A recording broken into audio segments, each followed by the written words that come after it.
구부. 세계 도시 건축사. 이념과 기술의 상호작용을 통해 본 도시의 연대기. 제한자. 도시의 새벽. 고대 세계의 이념과 질서. 인류 최초의 도시 실험을 탐구하는 이 장에서는 도시의 물리적 형태가 해당 사회의 핵심 이념, 기술적 역량, 그리고 환경에 대한 대응 방식이 직접적으로 발현된 결과물임을 논증한다. 도시는 단순히 규모가 커진 마을이 아니라 사회가 직면한 문제에 대한 새로운 해결책을 물리적으로 구현한 공간이었다. 메소포타미아와 인더스 문명의 첫 도시들. 두 개의 상이한 모델. 메소포타미아 기원전 약 3400년 이후. 부주론적 도시. 메소포타미아의 도시들은 인류 최초의 도시 문명을 이룬 곳으로 그 발전은 종교적 세계관과 밀접하게 연결되어 있었다. 우르크과 같은 도시들은 신성한 핵심부, 즉 도시 자체보다 먼저 존재했던 것으로 보이는 높은 사원단지를 중심으로 유기적으로 성장했다. 지사원단지는 도시 성장의 애고 간주렸으며 전체적인 도시 배치는 불규칙한 형태를 띠는 경우가 많았다. 넓은 행렬용 도로, 공공도로, 그리고 유동적인 개인 골목길 네트워크가 도시의 구조를 형성했다. 이 도시들의 가장 특징적인 기념비적 건축물은 지구라트즈에 겨열했다. 지을격돌로 지어진 거대한 계단식 단상인 지구라트는 신전이자 하늘과 땅을 잇는 상징적인 연결고리 역할을 했다. 궁전, 도시 성벽, 사원 등은 진흙벽돌로 지어졌으며 종종 버트레스로 보강되고 채색된 테라코타 원뿔이나 에나멜 타일로 화려하게 장식되었다. 이러한 도시의 발전은 티그리스강과 유프라테스강의 비옥한 환경 덕분에 가능했으며 이 환경은 집약적인 농업을 뒷받침했다. 이 자원들을 관리하고 복잡한 사회를 운영해야 할 필요성은 문자 발명과 관료제 형성으로 이어졌다. 주거 지역은 종종 직업별로 군집을 이루어 명확한 노동분업이 존재했음을 시사한다. 메소포타미아의 도시는 예측 불가능한 강의 범람과 변덕스러운 신들을 달래야 할 필요성에 직면했다. 이에 대한 해결책은 신전 지구라트를 중심으로 한 도시였으며 이는 인간과 신성한 영역 사이를 중재하는 우주적 축으로 기능했다.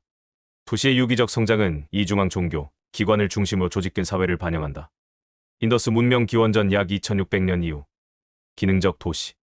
모헨조다로와 하라파헤라페와 같은 인더스 문명의 도시들은 고도로 조직화되고 계획된 대치로 유명하다. 이 도시들은 직선 격자 패턴을 특징으로 하며 넓은 주도로는 남북 및 동서 방향으로 뻗어 직각으로 교차했다. 여러 도시에 걸쳐 나타나는 이러한 통일성은 중앙 집권적 권위나 공유된 도시 계획 시스템의 존재를 암시한다. 이 문명은 정교한 공학 기술, 특히 거리를 따라 늘어선 덮개 있는 대수구와 하수도 시스템으로 유명했다. 건축에는 1.24 비율의 표준화된 구운 벽돌을 사용하여 견고한 닫힌 건물을 지을 수 있었다. 주요 공공건축물로는 모헨조다로의 대욕장 수력공학의 위협과 잉여 농산물 저장을 위한 대형 곡물 창고가 있으며 이들은 종종 성체세테라라 불리는 높은 요새화된 지역에 위치했다. 주거용 건물은 기능적이었으며 종종 중앙 안뜰을 중심으로 배치되고 주도로를 향한 창문이 없어 사생활을 강조했다. 메소포타미아와 달리 인더스 문명에서는 거대한 궁전이나 사원이 눈에 띄게 부족하다. 이는 사회가 비교적 평등했거나 권력이 개인의 과시가 아닌 공공사업과 시민 질서를 통해 표현되었음을 시사한다. 성체는 행정 또는 엘리트 중심지 역할을 했으며 일반 대중이 거주하는 하부 도시와는 분리되었다. 광대하고 예측 가능한 강 유역을 가진 인더스 문명은 사회 질서, 위생, 자원 관리를 우선시했던 것으로 보인다. 이에 대한 해결책은 격자 배치와 선진적인 위생시설을 갖춘 고로 계획된 도시였으며 이는 통제, 효율성, 공공복지라는 이념을 반영한다. 화려한 궁전의 부재는 권력이 시민적 역량을 통해 표현되었음을 암시한다. 한반도 청동기 시대. 방어 취락의 등장. 방어 취락의 형성 기원전 약 1500년 이후 한반도에서 이 시기의 주요 정주 형태는 방어 취락 강유주로이었다. 지들은 종종 언덕 위에 위치한 대규모 마을로 주변을 둘러싼 환호하이하오, 해자와 목책모자, 나무 울타리로 보호받았다. 불산검달리 유적과 부여 송궁리 유적이 대표적인 예이다. 이러한 형태는 농업 잉여 생산물과 청동기, 무기의 도입으로 인한 사회 계층화와 집단 간 갈등의 증가에 대한 직접적인 대응이었다. 주거 건축은 신석기 시대의 움집에서 직사각형의 지상 가옥으로 발전했지만 가장 중요한 건축적 표현은 시민 건물이 아닌 장례 기념물, 즉 고인돌 더우맨이었다. 수백 톤에 달하는 덮개돌을 가진 수많은 거대한 고인돌의 건설은 고도로 조직화된 노동력을 필요로 했으며 이는 강력한 지배 엘리트와 계층화된 사회의 존재를 나타낸다. 이는 메소포타미아와 인더스 문명의 도시 중심적 권력 표현과는 대조적이다. 권력은 살아있는 자들을 위한 도시 조직을 통해서가 아니라 사후 세계를 위한 기념비적인 노력을 통해 과시되었다. 한반도의 청동기 시대 사회는 자원을 둘러싼 부족 간의 경쟁 심화가 특징이었다. 이에 대한 해결책은 전쟁이라는 주된 위협에 대한 직접적인 물리적 대응인 요새화된 정주지였다. 엘리트의 권력은 도시 계획을 통해서가 아니라 내세를 위해 사람과 자원을 통제하는 상징적 행위인 고인돌 건설에 필요한 기념비적인 노동력을 통해 투사되었다. 고도선 기원전 약 4세기 이후. 성곽 도시의 출현. 고도선의 수도인 왕검성 왕젠청의 정확한 위치인 평양과 요동 사이에서 논쟁이 계속되고 있지만 역사적, 고고학적 증거는 성곽 도시의 존재를 시사한다. 이 초기 도시들은 성벽을 위해 동시대 중국에서도 볼 수 있었던 기술인 판축 안조, 즉 흙다짐 공법을 활용했을 가능성이 높다. 일마을 수준의 방어 경계에서 국가 수준의 요새화된 도시 중심지로의 전환을 의미한다. 심층 분석. 초기 도시 이념의 분기. 초기 도시들의 형태는 그들의 근본적인 이념적 목적의 직접적인 결과였다. 메소포타미아 도시는 우주론적 선언이었고 인더스 도시는 기능적 시스템이었으며 초기 한반도 정주지는 요새였다. 그들의 건축 및 도시 형태는 이러한 서로 다른 기본 이념의 논리적 귀결이었다. 아래 표는 이러한 고대 도시 중심지들의 핵심적인 비교, 특성을 명확하게 보여준다. 제2장. 제국의 도시. 권력 공학과 제국 계획. 로마와 당나라라는 두 거대 제국이 정치적 통제와 문화 전파의 도구로서 어떻게 복제 가능한 도시 계획 모델을 개발했는지, 그리고 이 모델들이 한반도에서 어떻게 수용되고 변용되었는지를 분석한다. 로마 모델. 제국을 위한 공화. 로마의 도시 계획은 식민화와 통제를 위한 도구였으며 표준화되고 실용적인 접근법이 특징이었다.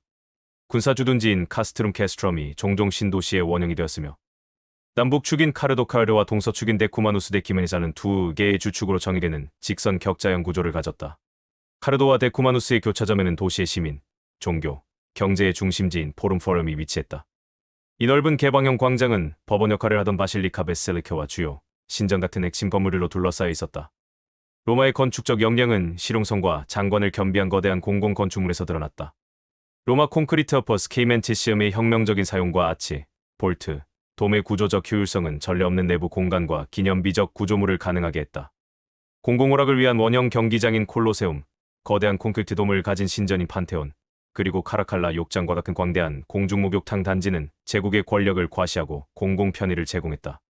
제국은 정교하게 건설된 도로망으로 연결되었고 도시들은 기념비적인 수도교를 통해 물을 공급받아 대규모 도시 인구를 유지할 수 있는 토목공학의 정수를 보여주었다. 장안 모델. 동방의 천상 수도. 당나라의 수도 장안 창가는 이유동아시아 수도들의 모델이 된 거대하고 세심하게 계획된 도시였다. 그 설계는 단순히 기능적인 것을 넘어 황제가 잘 정돈된 우주의 중심에 있는 천자텐즈라는 유교적, 우주론적 세계관을 반영하는 깊은 상징성을 지녔다. 도시는 두꺼운 판축 성벽으로 둘러싸인 거대한 직사각형 형태였다. 내부는 엄격한 격자형으로 조직되었으며 남쪽의 주된 문에서 북쪽 끝에 황성과 궁성으로 이어지는 웅장한 남북 축선 도로 주작되어 있었다. 도시는 108개 불교에서 중요한 숫자의 성벽으로 둘러싸인 방방, 페잉으로 나뉘었는데 이 방들은 자체적인 내부 거리 격자를 가진 자급자족적인 문이 달린 공동체처럼 기능했다. 통행은 통금 시간에 의해 엄격하게 통제되었다.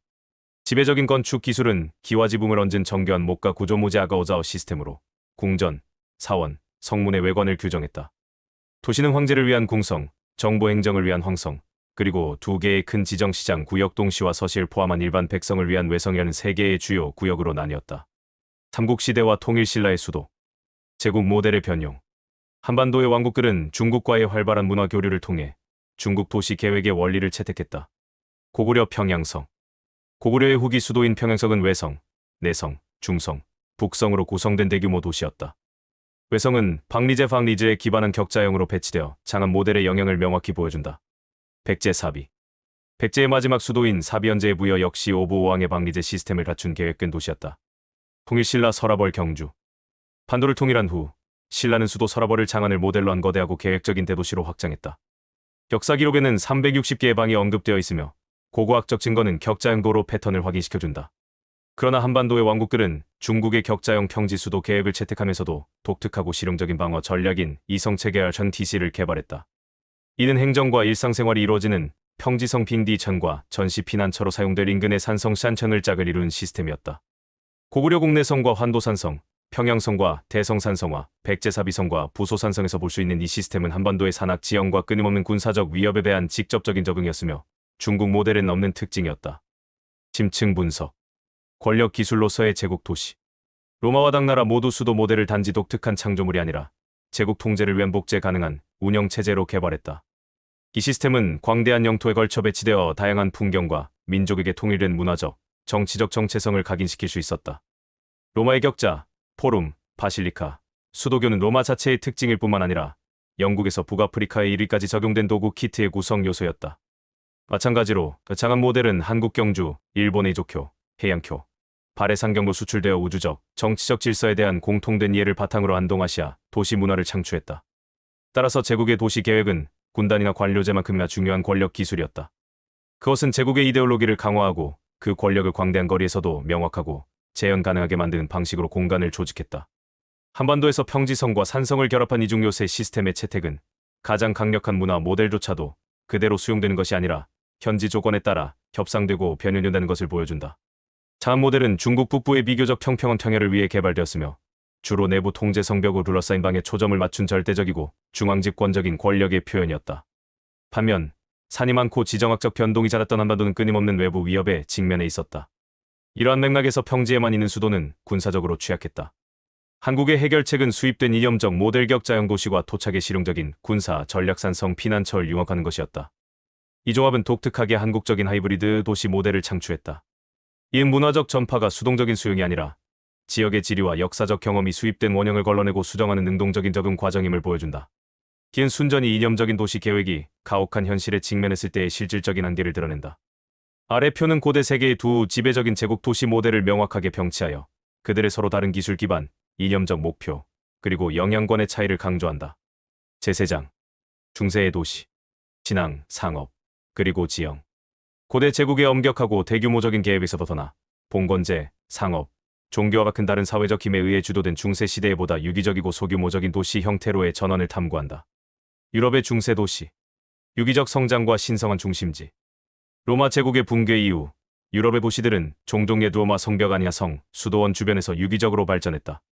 그래는 미리 계획된 격자 무늬가 아닌 지형의 등고선이나 편의에 따른 길을 따라 일반적으로 좁고 구불구불하며 포장되지 않은 형태였다. 중세 도시는 두꺼운 돌 성벽과 성문으로 방어되었으며 이는 분열되고 종종 전쟁 중인 봉건적 풍경 속에서 필수적이었다. 카르카손과 같은 도시는 이러한 방어적 도시주의를 잘 보여준다. 도시의 종교적, 상업적 중심은 하늘을 찌르는 고딕 양식의 첨탑이 있는 대성당과 무역 및 공공생활의 중심지인 시장 광장이었다. 도시 생활은 길드에 의해 고도로 조직되었으며 같은 직업을 가진 사람들이 같은 거리에 모여 사는 것이 일반적이었다. 도시는 혼잡하고 종종 비위생적이었으며 위층이 거리 위로 돌출된 목조 주택들이 어둡고 좁은 통로를 만들었다. 10세기 이후 무역의 부활은 도시 성장의 주된 원동력이었다. 고려의 수도 개경. 자연과 풍수에 의해 형성된 도시. 고려 왕조 918에 1392의 수도인 개경 현재의 개성은 이전 통일신라 수도의 격자형 계획에서 의식적으로 벗어난 모습을 보여준다. 그 배치는 추상적인 기하학이 아니라 풍수지리 펑슈의 디리의 원리에 의해 결정되었다. 도시는 주변 자연 지형과 조화를 이루어 건설되었으며 주산인 송악산 기슭의 주 궁궐인 만월대가 자리 잡았다. 도로망은 자연 지형의 윤곽을 따라 불규칙했다. 이러한 유기적 배치는 동시대에 여전히 격자 모델을 고수했던 중국 미지 일본 수도들과 구별되는 독특한 한국적 특징이었다. 개경은 정교한 동심원 성벽 시스템으로 보호받았다. 가장 안쪽의 궁성과 황성은 돌로 만들어졌다. 가장 바깥쪽 성벽인 나성 러청은 도시 분지를 둘러싼 산등성이를 따라 약 23km에 달하는 거대한 토성으로 방어를 위해 지형을 능숙하게 활용했음을 보여준다. 유기적인 배치에도 불구하고 도시는 5부보 35방방 시스템을 통해 체계적으로 관리되었으며 밤에는 통행을 통제하기 위해 방 사이에 문을 두었다. 심층 분석. 기하학에서 지리학으로의 이념적 전환. 유럽과 고려의 중세 도시가 보여주는 유기적 형태는 이전 제국들의 경직된 하향식 계획에 대한 반작용으로 이해될 수 있지만 이는 서로 다른 이념적 동기에서 비롯되었다. 조르에서는 로마 제국의 붕괴가 정치적 분열로 이어졌다. 로마의 보편적이고 추상적인 격자 무늬는 방어 성벽, 상업시장 광장, 신앙대 성당과 같은 지역적이고 실용적인 관심사로 대체되었다. 도시의 형태는 먼 황제의 마스터 플랜이 아닌 일상의 필요와 기존 지형에 의해 아래로부터 형성되었다. 고려에서는 이러한 변화가 붕괴가 아닌 의도적인 이념적 선택에 의한 것이었다. 고려 왕조는 신라와 구별되는 정통성을 확립하고자 했다. 신라 수도의 중국 영향을 받은 격자무늬 외래의 보편적 질서의 상징을 거부하고 한국 풍경 자체의 구체적이고 신성한 지리의 정통성을 둔 이념인 풍수지리를 채택했다. 결론적으로 두 중세 도시 형태 모두 보편적이고 추상적인 것에서 벗어나 지역적이고 특수한 것으로의 전환을 나타낸다. 조업에서는 이것이 정치적 분권화와 신흥 상업주의에 의해 주도되었다. 고려에서는 기하학적 우주론을 지리적 우주론으로 대체하는 의식적인 정치적, 철학적 선언이었다. 그 결과는 표면적으로는 유사하지만 유격 배치, 그 원인은 근본적으로 다르다. 제4장. 계획 도시의 부활. 르네상스 이상과 유교적 질서.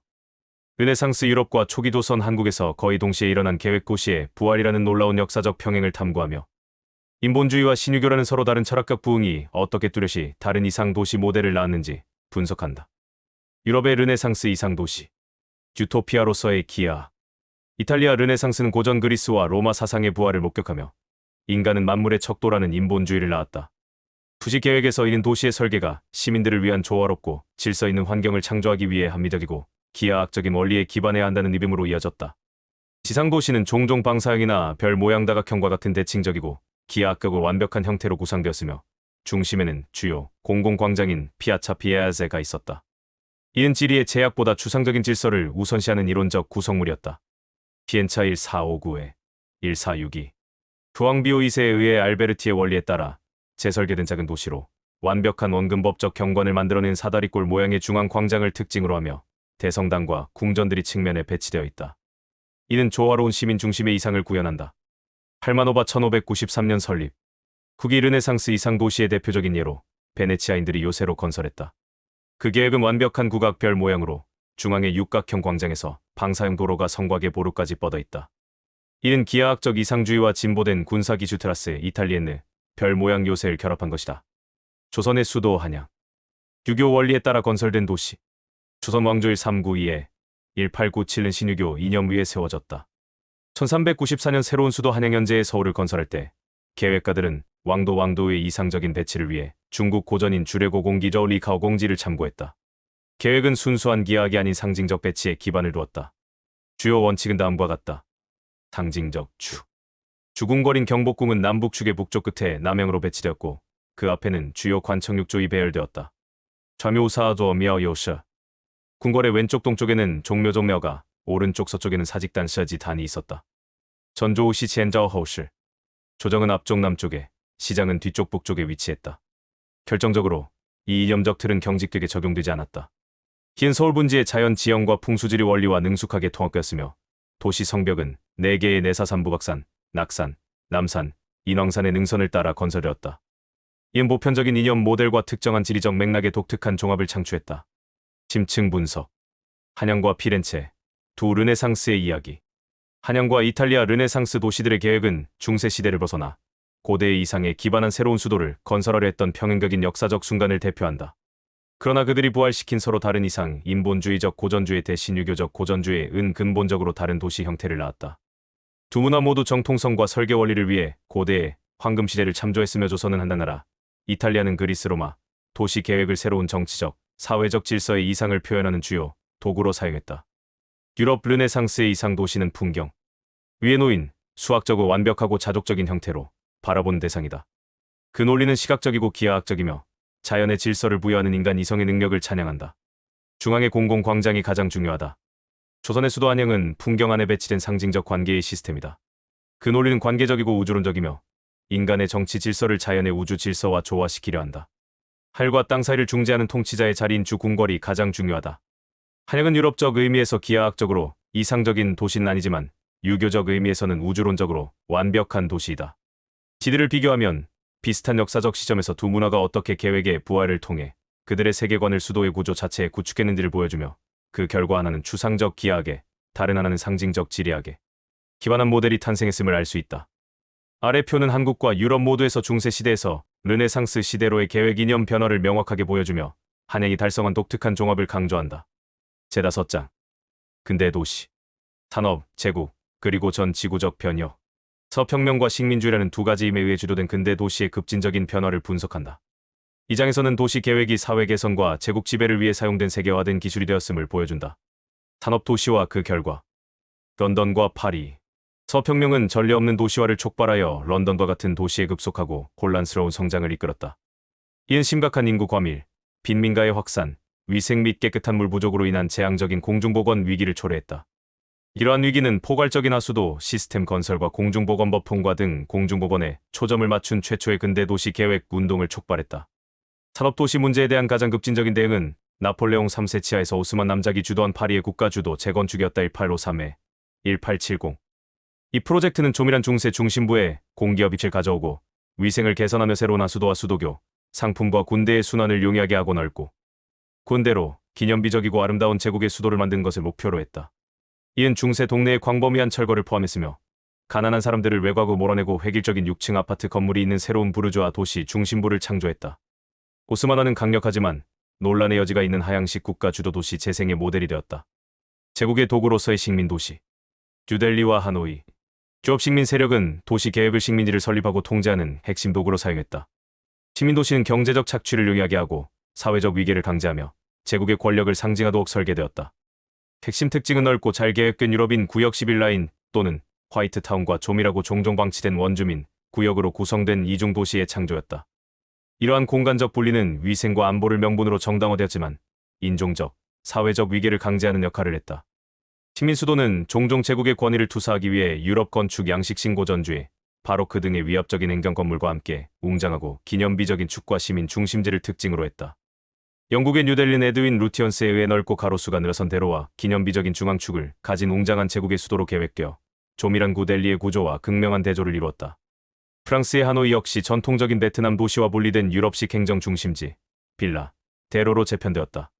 서울의 경성으로의 변모. 일본 식민지 시기 1910에 1945 동안 경성으로 개명된 서울은 조선 왕조의 상징성을 지우고 식민행정 중심지로 재편하기 위한 급진적인 변화를 겪었다. 오스만의 작업과 유사한 시국의정 슈취가 애정 프로젝트는 성벽과 성문을 허물고 넓고 곧은 도로망을 새로 부과하는 것을 포함했다. 이는 근대화로 정당화되었지만 전통적인 도시 구조를 파괴하고 식민 통치를 용이하게 하는 역할을 했다.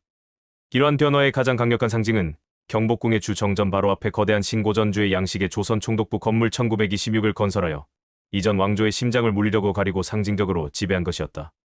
다른 궁궐들은 모독당하고 공원이나 동물원에 창경원으로 바뀌었다. 서양식 백화점, 은행, 관공서 등 새로운 건축 유형이 도입되었으며 종종 일본 건축가와 건설회사에 의해 건설되었다. 이 건물들은 일본이 주도하는 근대성과 식민 권력의 상징으로 기능했다. 심층 분석. 권력 기술로서의 도시 계획의 세계화. 19세기 유럽에서 산업 도시의 문제를 해결하기 위해 개발된 도시 계획 전략에 오스만화는 중립적인 기술이 아니었다. 그것들은 식민 세력이 식민지 사회를 재설계하고 통제하기 위한 세계화된 도구 키트가 되었다. 오스만의 파리 계획은 위생, 미학, 그리고 결정적으로 폭동을 진압하기 위한 군대 이동을 위한 넓은 대로를 포함했다. 또한 가난한 사람들의 의도적인 이주를 포함했다. 이는 사회공학과 통제의 도구였다. 뉴델리, 하노이, 서울과 같은 곳의 식민 계획가들은 다른 문제에 직면했다. 내부 산업 위기가 아니라 피집의 인구를 통제하고 자원을 효율적으로 착취해야 할 필요성이었다. 그들은 오스만 요르의 도구 키트를 채택하고 변용했다. 통제를 위한 넓은 도로, 사회적 위계를 위한 공간적 분리, 심리적 지배를 위한 기념비적 건축. 서울의 시국의정은 성벽 철거와 도로, 직선화로 오스만의 방법과 의도를 직접적으로 병행시킨다. 따라서 산업화에 대한 대응으로 탄생한 근대 도시 계획은 제국의 기술로 용도가 변경되었다. 파리의 빈민가를 정화하는 데 사용된 동일한 원리가 식민 도시의 원주민, 구역을 종속시키는 데 사용되었으며 이는 대도시의 중심부에서 식민지, 주변부로 이어지는 이염과 기술의 직접적인 계보를 보여준다. 이 유사는 오늘날 많은 탈식민지 도시에서 지속되는 공간적, 사회적 불평등이다. 동서양 간의 건축 기술과 양식의 이전은 단순한 영향의 이야기가 아니라 권력 역학, 식민주의, 근대성 추구와 얽힌 복잡한 서사이다. 역사적으로 건축 교류는 무역과 문화 접촉을 통해 발생하여 종종 융합과 적응으로 이어졌다에 고디 가치에 대한 이슬람의 영향, 한국 건축에 대한 중국의 영향, 식민시대에는 그 흐름이 대체로 일방적이 되었다. 서양 건축 양식 신고전주의, 아르코 등은 단지 새로운 기술로서가 아니라 식민주의자의 진보된 문명과 피식민지 문화의 후진성의 상징으로 강요되었다. 서울의 조선 총독부 건물은 지배의 선언으로서의 건축의 궁극적인 예이다. 이는 복잡한 유산을 남겼다. 탈식민지 국가들은 이러한 건축적 상징들과 씨름해야 했으며 때로는 그것들을 파괴하고 총독부 건물처럼 때로는 용도를 변경하며 도시 경관과 국가 정체성을 탈식민지화하는 지속적인 과정에 있다. 결론. 도시, 문명의 거울. 세계 도시 건축의 역사는 인류가 자신의 이념, 권력 구조, 그리고 기술적 역량을 물리적 공간에 어떻게 새겨왔는지에 대한 장대한 서사이다. 메소포타미아의 우주론적 중심에서 인더스 문명의 기능적 질서에 이르기까지 최초의 도시들은 사회의 근본적인 조직 원리를 반영했다. 제국의 시대에는 로마의 실용적인 격자 무늬와 당나라 장안의 우주론적 축선이 각각의 세계관을 전파하는 강력한 운영 체제가 되었다. 한반도의 도시들은 이러한 외부 모델을 수용하면서도 산성산천과 평지성 빈디천을 결합한 독특한 이성체계열천 TC나 풍수지리 원리에 기반한 고려 개경의 유기적 배치처럼 지역적 지형과 고유의 이념에 맞춰 창조적으로 변형하는 끊임없는 과정을 보여주었다. 르네상스 유럽의 기하학적 이상도시와 조선 한양의 유교적 상징도시는 거의 동시대에 나타났지만 인본주의와 신유교라는 서로 다른 철학적 기반 위에서 이상을 다르게 정의했다. 이는 도시 계획이 단순한 기술이 아니라 한 시대의 세계관을 담는 그릇임을 명확히 보여준다. 근대 이후 산업혁명과 제국주의는 도시의 풍경을 급격히 바꾸었다. 파리의 오스만화 허스마니제이션에서 비롯된 계획 기법은 위생과 효율성을 추구했지만 동시에 사회적 통제와 분리의 도구가 되었다. 이 모델은 전 세계 식민 도시로 수출되어 인종적, 계급적 분리를 공간적으로 고착시키고 제국의 권력을 과시하는 수단으로 사용되었다.